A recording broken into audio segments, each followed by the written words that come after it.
Hello everyone, आज हम इस वीडियो में फाइंड करने वाले हैं potential due to spherical shell and solid sphere.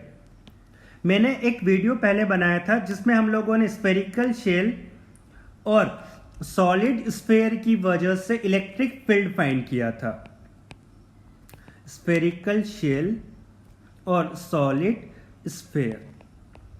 अच्छा, जब हम लोगों ने इलेक्ट्रिक फील्ड फाइंड किया था तो एक स्फेरिकल शेल के अंदर इलेक्ट्रिक फील्ड होता है 0, ओके। और बाहर की तरफ जो इलेक्ट्रिक फील्ड होता है E is equals to k Q upon are square. कितना होता है वो? K Q upon are square, where q is charge on the spherical shell. एक सॉलिड स्फीयर के अंदर इलेक्ट्रिक फील्ड जब हम लोगों ने फाइंड किया था तो वो आया था हमारे लिए rho are upon 3 epsilon naught, where rho is density और चार्ज डेंसिटी, और more appropriately volume charge density, which is volume charge density, okay. और बाहर की तरफ इलेक्ट्रिक फील्ड आया था k Q upon are square. तो ये हम लोगों ने एक इलेक्ट्रिक फील्ड का रिवीजन कर लिया। अब हम लोग फाइंड करने वाले हैं पोटेंशियल। तो सबसे पहले potential due to spherical shell, okay. चलो, तो हमको एक स्फेरिकल शेल दिया गया है जिसका रेडियस है r और जिसके ऊपर कैपिटल R और जिसके ऊपर चार्ज है total charge which is Q। अपने को इस स्फेरिकल शेल की वजह से पोटेंशियल फाइंड करना है। सबसे पहला हम देखते हैं, तो जब एक स्फेरिकल शेल होता है तो उसके इनसाइड इलेक्ट्रिक फील्ड अलग होता है और आउटसाइड इलेक्ट्रिक फील्ड अलग होता है। तो यहां पे पोटेंशियल भी अपने को इनसाइड अलग फाइंड करना पड़ेगा और आउटसाइड अलग फाइंड करना पड़ेगा। तो सबसे पहले हम बात करते हैं outside the surface. Outside the surface, okay.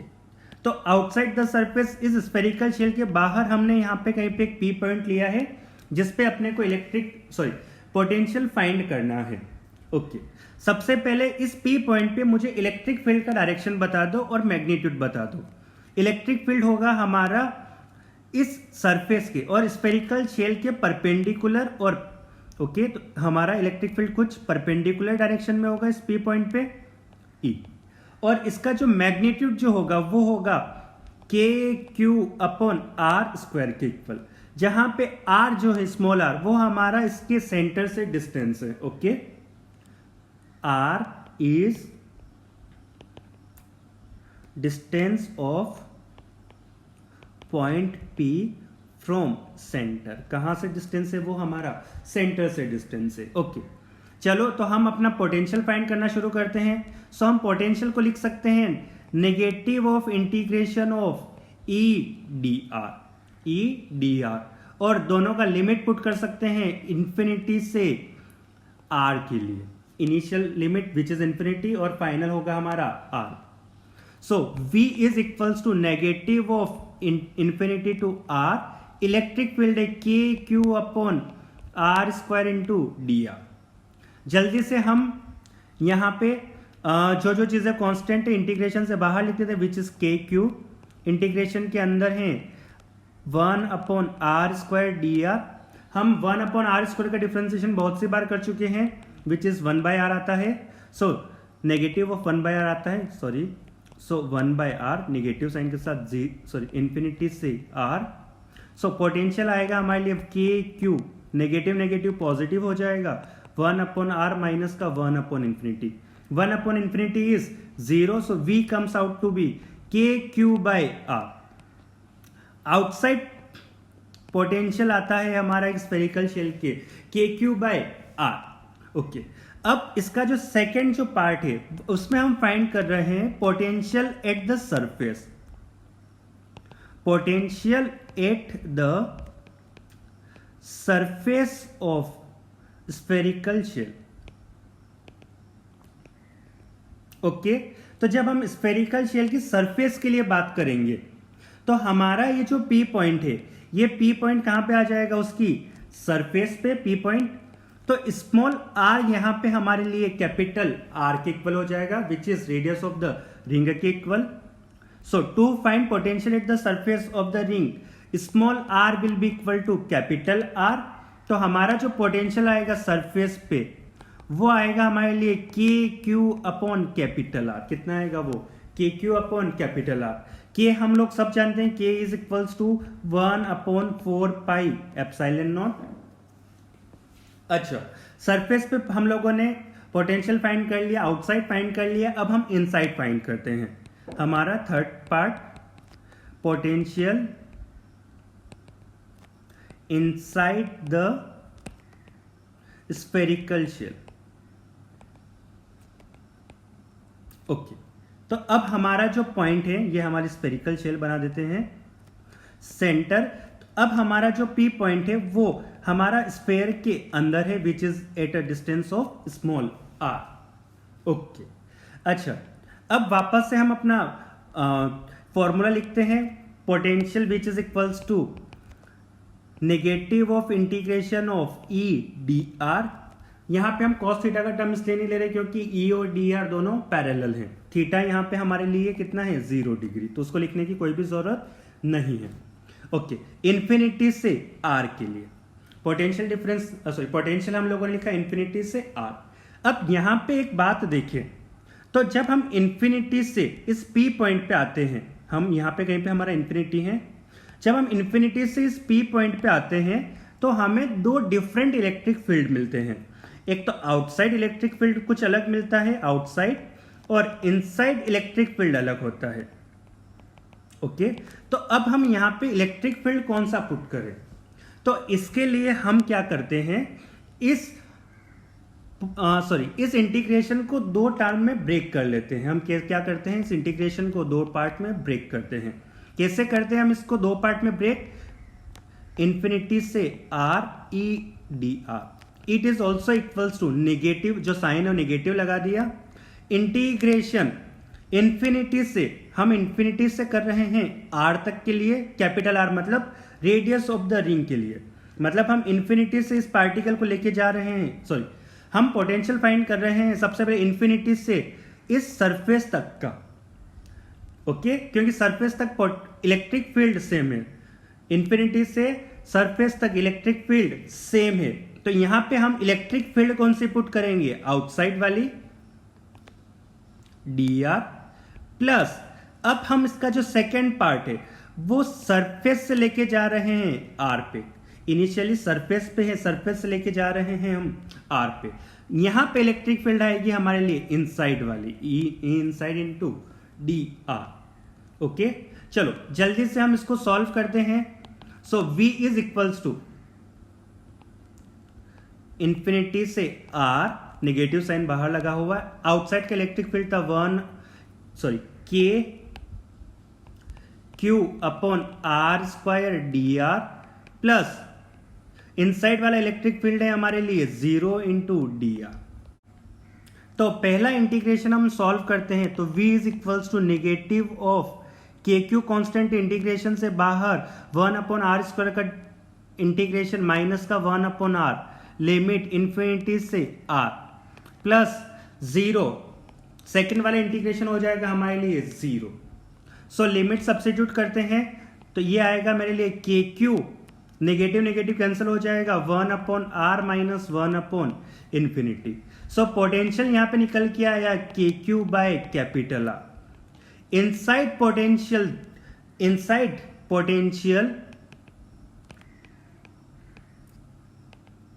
Okay. अच्छा, एक चीज यहां पे हम ध्यान से देखें, हम दोनों पोटेंशियल को कंपेयर कर रहे हैं, V outside and V inside. Okay, तो ये हमने स्फेरिकल शेल बना दिया. अंदर की तरफ हमारा इलेक्ट्रिक फील्ड था 0, इलेक्ट्रिक फील्ड कितना था? 0. और इनसाइड जो पोटेंशियल आया वो आया k Q upon capital are. यहां पे आर जो है वो कैपिटल आर है, ध्यान रखना, which is radius of the ring. Radius of the ring constant है, मींस इनसाइड पोटेंशियल कांस्टेंट होता है. एक स्फेरिकल शेल के इनसाइड पोटेंशियल कांस्टेंट होता है. और वो कितना होता है k Q upon capital r के equal, capital r which is radius of the spherical shell. Outside electric field होता है k Q upon are square, और आउटसाइड पोटेंशियल जो निकल के आता है वो आता है k Q upon small r. Outside potential के क्यू अपॉन स्मॉल आर, तो यहां पे जो पोटेंशियल होता है 1 अपॉन आर के प्रोपोर्शनल है। इनसाइड पोटेंशियल कांस्टेंट, जब इलेक्ट्रिक फील्ड जीरो होता है तो पोटेंशियल हमारा कांस्टेंट होता है। ये इंपॉर्टेंट बात है, इसको हम इंपॉर्टेंट पॉइंट करके लिख लेते हैं। When electric field is zero, potential और electric potential remain constant. Electric potential remain constant, बात बहुत इंपॉर्टेंट है, बात ध्यान रखना। एक स्फेरिकल शेल के इनसाइड पोटेंशियल के क्यू अपॉन कैपिटल आर, जितना सरफेस पे होता है, सरफेस पे भी के क्यू अपॉन कैपिटल आर होता है, उतना ही सरफेस पे उतना ही इनसाइड। अब इसको हम एक प्रॉपर वे में लिख लेते हैं। So V is equals to inside potential के क्यू बाई कैपिटल आर, जब स्मॉल आर कम है कैपिटल आर से, मतलब इनसाइड वाली बात हो रही है। ओके, और कम और बराबर का साइन लगा सकते हैं हम लोग। और जब small r greater than r है तो पोटेंशियल है k Q by small are. काम की बात, यहां पे कोई बात लिख लेते हैं, इंपॉर्टेंट पॉइंट। पोटेंशियल और electric potential inside spherical shell remain constant. Okay, जब हम इसका ग्राफ बनाते हैं, अब हम इसका ग्राफ भी बना लेते हैं। इस वाली एक्सिस पे हमारा v, इस एक्सिस पे हमारा r, तो up to v is equals to r, no, up to small r is equals to capital R हमारा पोटेंशियल कांस्टेंट। उसके बाद पोटेंशियल हमारा 1 अपॉन आर के हिसाब से डिक्रीज करता है। ओके, तो यहां पे जब हम ग्राफ प्लॉट करते हैं v और r के बीच का, तो कुछ ऐसा निकल के आता है। हमने सारे पोटेंशियल हम लोगों ने फाइंड कर लिया एक स्फेरिकल शेल के इनसाइड। अब इनसाइड, आउटसाइड एंड सरफेस पे अब हम बात करते हैं potential due to solid sphere. Potential due to solid sphere. Okay, चलो तो हम अपना सॉलिड स्फीयर वापस से बना देते हैं। सबसे पहले सॉलिड स्फीयर के इनसाइड इलेक्ट्रिक फील्ड कितना होता है, which is equals to rho are upon 3 epsilon naught. Outside electric field होता है हम लोगों के लिए K Q upon are square. यहां पे सबसे पहले हम रो और क्यू के बीच का रिलेशन स्टैब्लिश कर लेते हैं। So volume charge density is given by total charge upon volume of sphere which is 4/3 pi capital r का क्यूब। 4/3 पाई कैपिटल आर का cube, where r is radius of the sphere. Okay, चलो तो यहां पे भी हम लोग potential find करते हैं। सबसे पहले आउटसाइड, फिर सरफेस पे, फिर इनसाइड। ओके, तो पहला केस आउटसाइड। ओके, चलो तो सबसे पहले आउटसाइड के लिए v is equals to negative of integration of e D r. बाहर की तरफ इलेक्ट्रिक फील्ड हमको पता है, ये मैं जल्दी से कर रहा हूं क्योंकि हम ऊपर करे थे ऑलमोस्ट सेम ही, मतलब पूरा सेम ही। v is equals to negative of r infinity to r, electric field है k Q upon are square d r. जब हम इसको सिंप्लीफाई करेंगे तो पोटेंशियल आएगा हम लोगों के लिए K Q by R. So एक सॉलिड स्फीयर के आउटसाइड पोटेंशियल होता है के क्यू बाय आर। अब हम सरफेस पे फाइंड करते हैं सेकेंड वाला केस, सरफेस। सरफेस के लिए हम बहुत आसानी से बोल सकते हैं, जब स्मॉल आर हम कैपिटल आर को हम कैपिटल आर के इक्वल पुट कर देंगे तो पोटेंशियल जो आएगा वो सरफेस पे होगा। सो के Q upon capital are, this will be at surface. अब हमारा वापस से जो थर्ड वाला है इनसाइड द स्फीयर, वो फाइंड करते हैं। Inside the sphere. ओके, तो जल्दी से हम अपना स्फीयर बना लेते हैं सबसे पहले।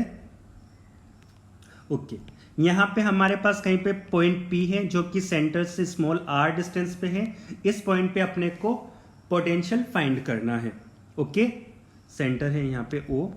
सो हम पोटेंशियल को लिखेंगे वापस से integration of infinity to small r e dr। क्या लिखेंगे? e इंटू डी आर, और नेगेटिव साइन के साथ, नो प्रॉब्लम। ओके, यहां पर भी हमने जैसा ऊपर की तरफ पहले वाले एग्जांपल में किया था स्फेरिकल शेल के लिए, बाहर की तरफ इलेक्ट्रिक फील्ड अलग है, अंदर की तरफ इलेक्ट्रिक फील्ड अलग है। तो हम इस इंटीग्रेशन को दो पार्ट में ब्रेक करेंगे, इनसाइड के लिए अलग और आउटसाइड के लिए अलग। सो सबसे पहले आउटसाइड के लिए इंफिनिटी से कैपिटल आर तक के लिए ई डी आर, और E outside into D R. Inside के लिए हम लोग लिखेंगे प्लस स्मॉल आर से are E inside into D R. No problem. Okay, चलो अब हम सॉल्व करते हैं इसको। वापस से हम अपनी सारी चीजें लिखते हैं। आउटसाइड इंफिनिटी से आर, इलेक्ट्रिक फील्ड आउटसाइड था हमारे लिए K Q upon cap small are square into D R. Inside जो इलेक्ट्रिक फील्ड था वो था हम लोग के लिए rho small R upon 3 epsilon naught into D R. Okay, चलो इसको आगे थोड़ा सॉल्व करते हैं फिर से। सबसे पहला इंटीग्रेशन के क्यू कॉन्स्टेंट इंटीग्रेशन से बाहर, सो 1 अपॉन आर स्क्वायर का इंटीग्रेशन माइनस का 1 बाय आर इंफिनिटी से आर।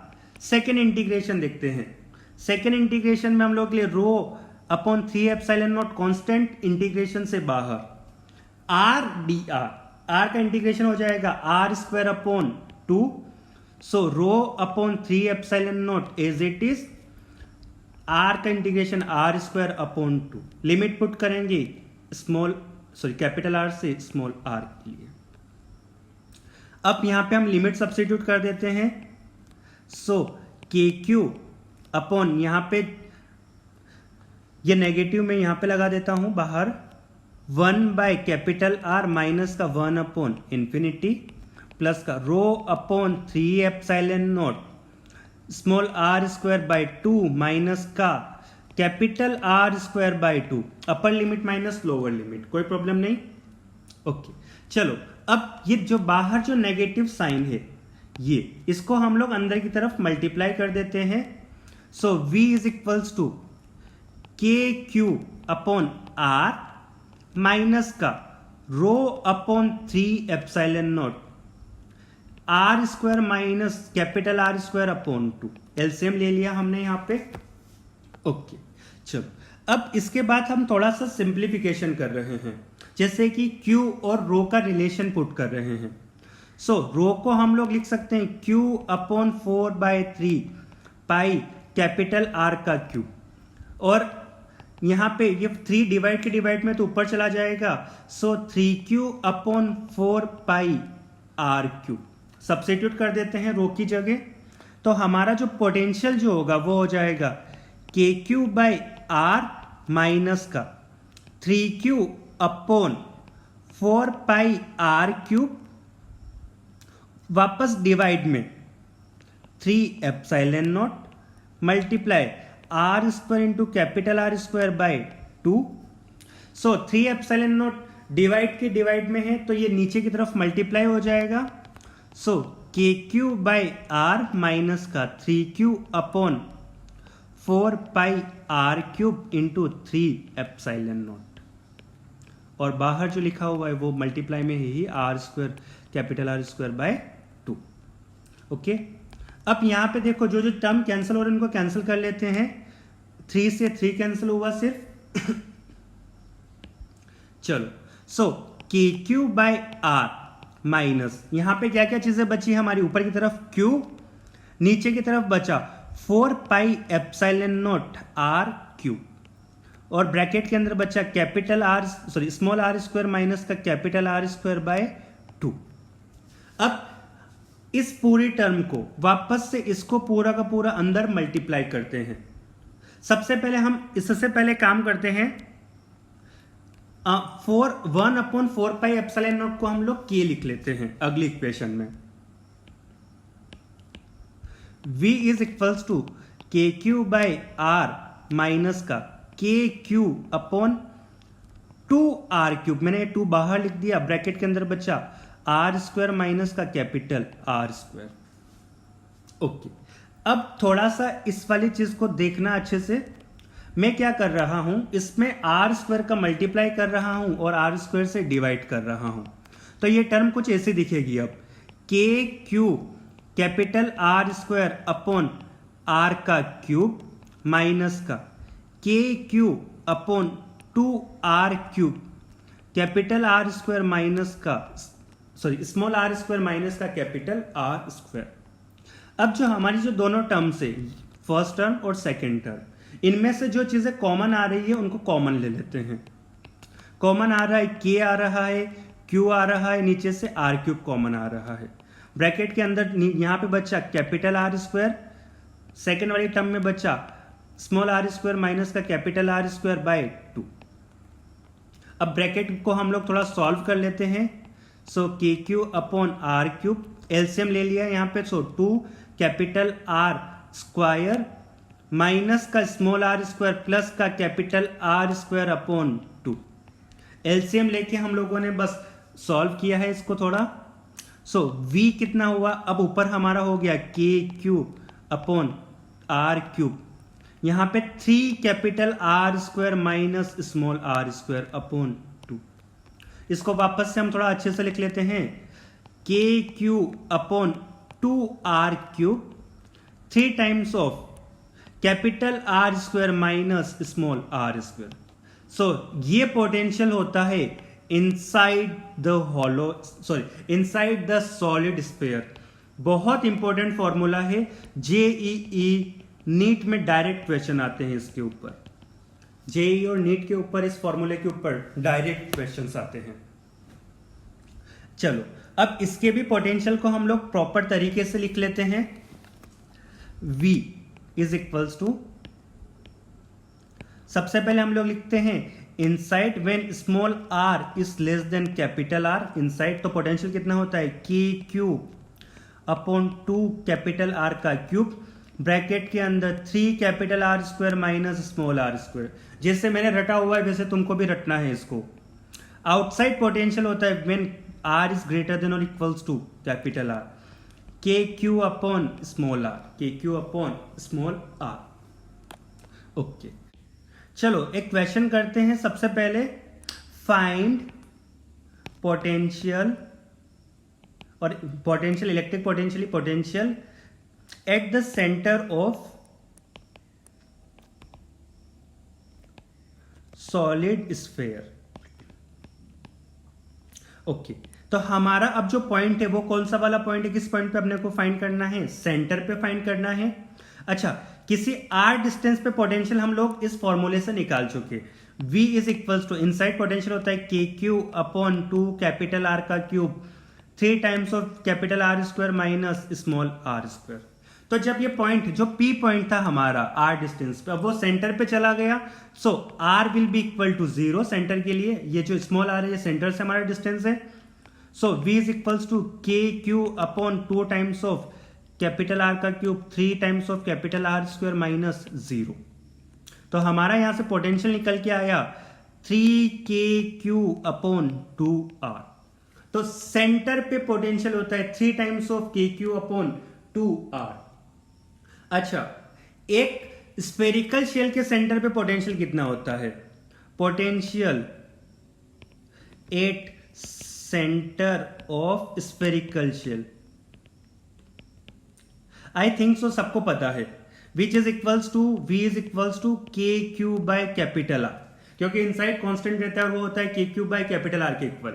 ओके, तो एक सॉलिड स्फीयर के सेंटर पे पोटेंशियल ज्यादा होता है एक स्फेरिकल शेल के सेंटर के पोटेंशियल से। ओके, तो हम बात करते हैं potential difference due to infinite plane sheet of charge. Okay, हमारे पास एक शीट है जिसके ऊपर चार्ज डेंसिटी सिग्मा है। ओके, और वो पॉजिटिव है फिलहाल के लिए, और अपने को दो पॉइंट्स गिवन है, P पॉइंट और दूसरा पॉइंट Q पॉइंट। जो P पॉइंट है उसका शीट से जो डिस्टेंस है वो है R1 और Q पॉइंट का जो डिस्टेंस है वो अपने को गिवन है R2। अपने को P और Q के बीच का पोटेंशियल डिफरेंस फाइंड करना है। तो जो P पॉइंट है उसका पोटेंशियल मैं ले लेता हूं VP और Q जो है उसका पोटेंशियल ले लेते हैं हम लोग VQ। सो हम पोटेंशियल डिफरेंस फाइंड कर सकते हैं VQ minus VP is equals to negative of integration of E dot dr vector, और यहां पे लिमिट आएगा मेरा R1 से R2, R1 से R2। ओके, अब एक इनफाइनाइट प्लेन शीट की वजह से इलेक्ट्रिक फील्ड होता है सिग्मा अपॉन 2 एप्सिलॉन नॉट। ये हम लोग गॉस थ्योरम यूज करके फाइंड करे थे। और एक बात क्लियर है यहां से, जो इलेक्ट्रिक फील्ड है वो डिस्टेंस के ऊपर डिपेंड नहीं कर रहा है, ये इलेक्ट्रिक फील्ड कांस्टेंट है। कांस्टेंट मतलब अगर इलेक्ट्रिक फील्ड में P पे देखूं तो वो होगा sigma upon 2 epsilon not, Q पे देखूं तो भी होगा सिग्मा अपॉन 2 एप्सिलॉन नॉट, या कहीं यहाँ पे कहीं पे आर्बिटरी पॉइंट ले लेता हूं इस शीट से आर्बिटरी डिस्टेंस R पे, तो वहां पे भी इलेक्ट्रिक फील्ड कांस्टेंट होगा और वो होगा sigma upon 2 epsilon naught. Okay, तो अब हम यहाँ पे लिख रहे हैं VQ minus VP is equals to negative of, अब E डॉट dr। यहाँ पे हम एक बात देखें तो हमारा जो डिस्प्लेसमेंट वेक्टर है dr, P से Q पे लेके जा रहे हैं तो dr वेक्टर ओके इस डायरेक्शन में होगा P से Q की तरफ, और इलेक्ट्रिक फील्ड भी हमारा इसी डायरेक्शन में होगा। दोनों पैरेलल हैं तो थीटा दोनों के बीच का जो है वो 0 डिग्री है, तो हम इसको लिख सकते हैं R1 से इंटीग्रेशन R1 से R2 E dr। ओके, अच्छा अब हम यहाँ पे अपना सारी वैल्यू सब्स्टिट्यूट कर देते हैं। सो VQ माइनस VP को मैं डेल्टा V लिख देता हूं। So delta V is given by electric field constant है जो इंटीग्रेशन से बाहर आ जाएगा sigma upon 2 epsilon not, dr का integration which is R2 minus R1। Value भी हम लोगों ने लिमिट भी हम लोगों ने साथ साथ में सब्स्टिट्यूट कर दिया। तो यहाँ पे जो पोटेंशियल डिफरेंस आता है वो आता है हम लोगों के लिए सिग्मा अपॉन 2 एप्सिलॉन नॉट को मैं इलेक्ट्रिक फील्ड लिख देता हूँ, E R2 माइनस R1 को हम लोग डेल्टा R लिख देते हैं। सो यहाँ पे जो पोटेंशियल डिफरेंस आता है ड्यू टू इनफाइनाइट शीट वो आता है negative of E into delta R। तो अब हम बात करते हैं इक्विपोटेंशियल सरफेस के बारे में। अच्छा, सबसे पहले हम इसके डेफिनेशन जान लेते हैं कि what is equipotential surface. An equipotential surface is a surface with constant value of potential at all the points on the surface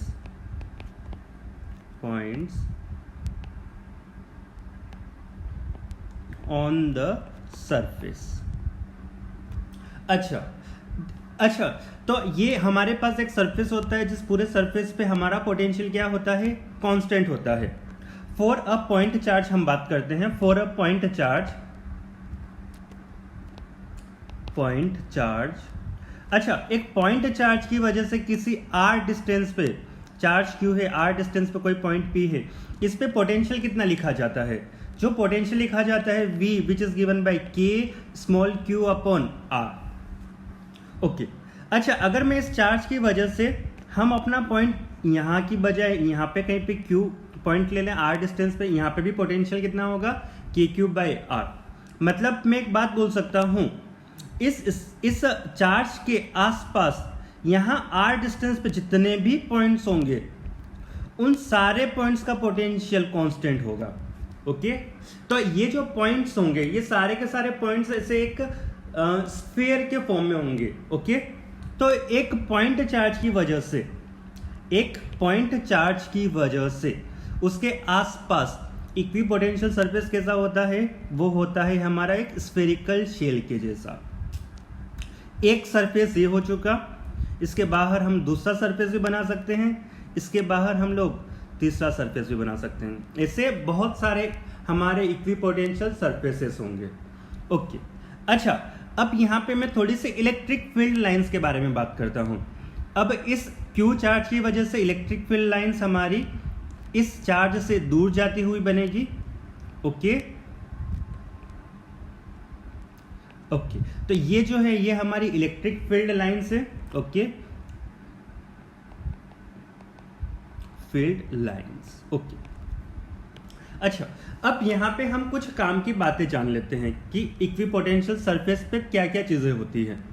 एक जो इक्विपोटेंशियल सरफेस होता है उस पे इलेक्ट्रिक फील्ड हमेशा परपेंडिकुलर होती है। स्टार वाली बात, electric field lines are always perpendicular to equipotential surface. अच्छा, अगर ऐसा नहीं होता है तो क्या होगा?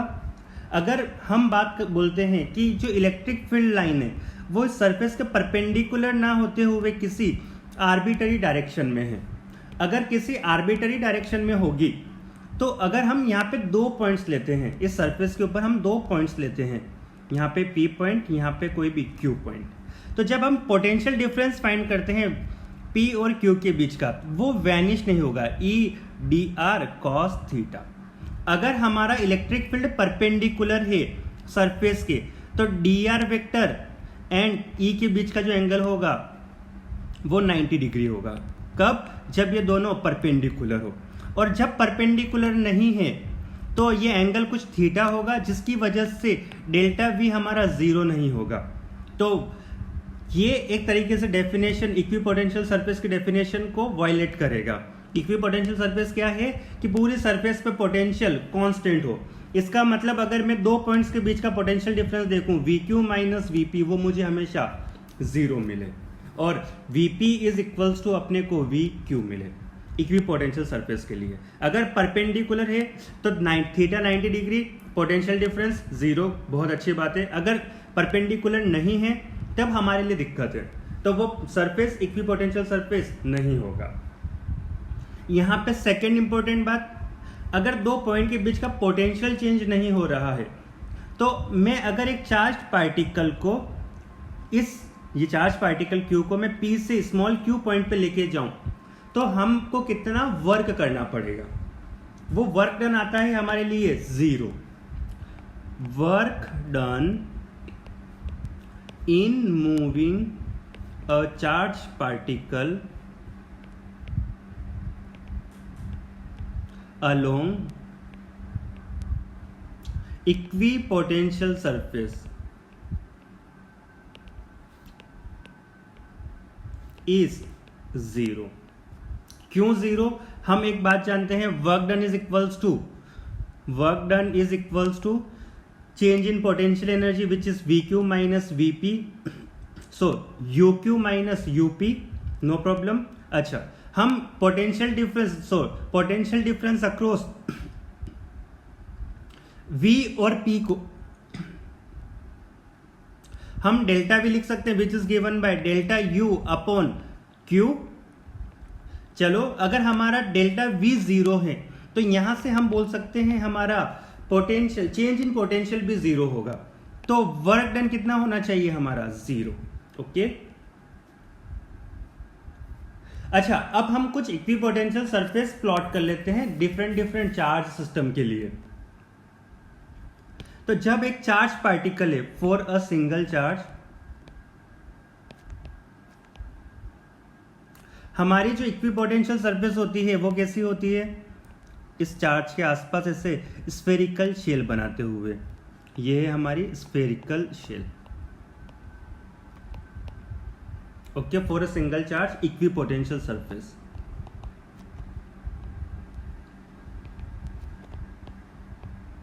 चलो, अब अगर हमारे पास 2 चार्ज पार्टिकल्स रखे हैं, दोनों सेम नेचर के हैं, अगर जब हम इन दोनों को पास में रखते हैं तो इनके आसपास और इक्विपोटेंशियल सरफेस कुछ ऐसा बनता है।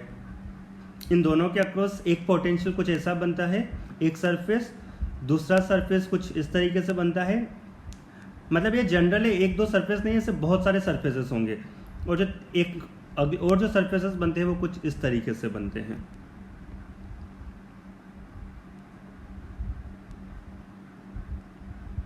ये अपने को याद रखना चाहिए कि किस तरीके से हम equipotential surface for two charge system बनाते हैं। ओके, अच्छा, for a surface charge,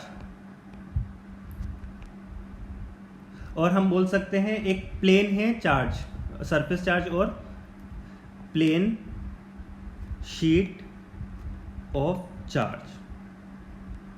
okay, तो हमारे पास एक शीट है कुछ ये वाली, जिसके ऊपर सिग्मा चार्ज डेंसिटी है पॉजिटिव पॉजिटिव पॉजिटिव पॉजिटिव। इसकी वजह से जो हमारा पोटेंशियल सरफेस होता है वो कुछ लाइंस बनाता है, कुछ इस तरीके की हमारे पास, और स्ट्रेट हम बोल सकते हैं इसे प्लेन बनाता है, इक्वी पोटेंशियल सरफेस, और ये है मेरे लिए प्लेन। चलो